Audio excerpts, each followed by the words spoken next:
வணக்கம் நண்பர்களே, நான் உங்கள் பகத் பேசுகிறேன். ஸோ டுடே என்ன டாபிக் அப்படின்னா, TNPSC technical service interview posting வந்து ரிசல்ட் வெளியிட்டாங்க. நிறைய பேர் செலக்ட் ஆகிருக்கீங்க. நம்ம ஸ்டூடெண்ட்டும் நம்மக்கிட்ட படித்தவங்களும் நிறைய பேர் செலக்ட் ஆகியிருக்காங்க.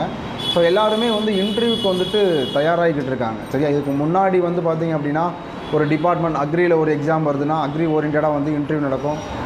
ஏஇயில் வருதுன்னா ஏஇ ஓரியன்ட் இன்டர்வியூ நடக்கும். இப்போ நான் இன்டர்வியூவில் வந்துருச்சு. ஸோ முன்னாடி ஏடியாக இருக்காங்களா, அவங்களுக்கு ஒரு இன்டர்வியூ இருக்கும். ஸோ இந்த மாதிரியான இன்டர்வியூஸ் வந்து நிறைய பார்த்துருப்போம். இப்போ டெக்னிக்கல் சர்வீஸில் வந்து இன்டர்வியூ எப்படி சார் வரும் அப்படின்னு சொல்லிட்டு எல்லாருக்குமே வந்து ஒரு விதமான பயம் இருக்கும். ஸோ அந்த பயத்தை போக்குறதுக்கும் ப்ளஸ் எப்படியெல்லாம் நம்ம இன்டர்வியூ அட்டன் பண்ணணும், சரியா, அதுக்கு உண்டானதுக்கு தான் இந்த வீடியோ. ஃபர்ஸ்ட் ஆஃப் ஆல் என்ன பண்ணுறது ஏது பண்ணுறது, செலக்ட் ஆகிட்டும் இன்டர்வியூ எப்படி இருக்கணுன்ற பயத்தை ஃபஸ்ட்டு விடுங்க. எப்படின்னா, டெக்னிக்கல் சர்வீஸை பொறுத்த வரைக்கும் ஃபுல் அண்ட் ஃபுல் எப்படி இருக்குன்னா, டெக்னிக்கல் சைடு தான் வந்து இன்டர்வியூவே இருக்கும்.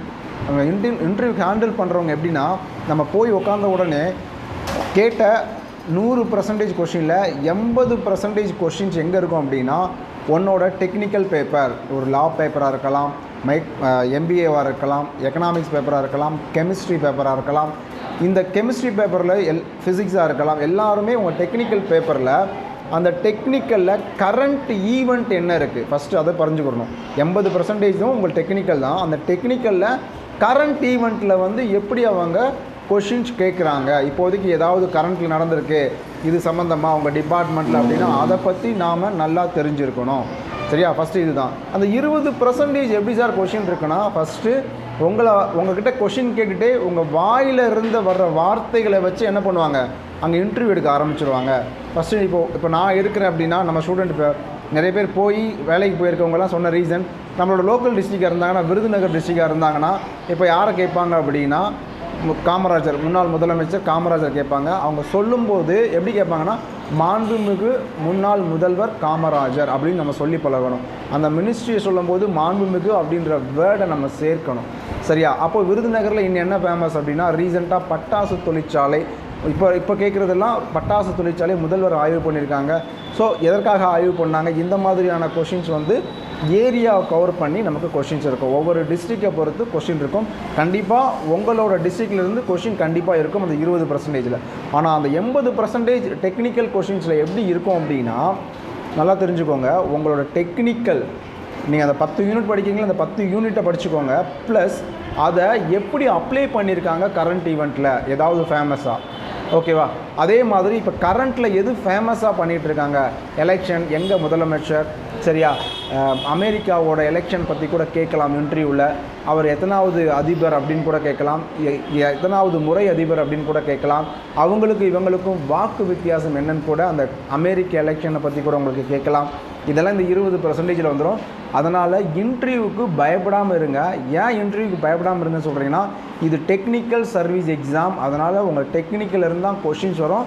அந்த டெக்னிக்கலில் எங்கெல்லாம் அப்ளை பண்ணியிருக்காங்க, ஒருவேளை லா பேப்பர் அப்படின்னா கடைசியாக கொடுத்த ஃபேமஸான ஜட்ஜ்மெண்ட்டு, அந்த ஜட்ஜ்மெண்ட் கொடுத்தது யார், அந்த ஜட்ஜ்மெண்ட்டுக்கு என்னெல்லாம் அந்த ஆர்டிகல்ஸ் வருது, என்னெல்லாம் ஐபிசி செக்ஷன் அதில் அப்ளை பண்ணியிருந்தாங்க.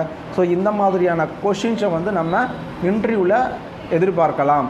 ஒருவேளை இப்போ நீங்கள் கெமிஸ்ட்ரியாக இருக்கிறீங்க அப்படின்னா, கெமிஸ்ட்ரியில் கரண்ட்டில் என்ன பண்ணியிருக்காங்க, சரிங்களா, லாஸ்ட்டாக கண்டுபிடிச்ச எலமெண்ட் என்ன, இப்போ 119வது எலமெண்ட் டைட்டில் வந்துக்கிட்டு இருக்குது. ஸோ அதை பற்றி கூட கேட்கலாம். ஃபிசிக்ஸாக இருந்தீங்கன்னா சோலாரை பற்றி கேட்கலாம். சோலார்லேருந்து நிறைய கொஷின் கேட்கலாம். ஸோ அதனால் உங்களோட டெக்னிக்கல் சர்வீஸை பொறுத்த வரைக்கும் 80% உங்கள் டெக்னிக்கல் தான் கொஷினாக வரும். அதை கரண்ட்டில் எப்படி அப்ளை பண்ணியிருக்காங்க, இதுக்கு முன்னாடி இது ஃபேமஸாக இருந்தது, இதுதான் கொஷின்ஸு. 20% உங்களோட லோக்கல்லேருந்து கொஷின்ஸ் வரும், உங்கள் டிஸ்ட்ரிக்ட்லேருந்து கொஷின்ஸ் வரும்.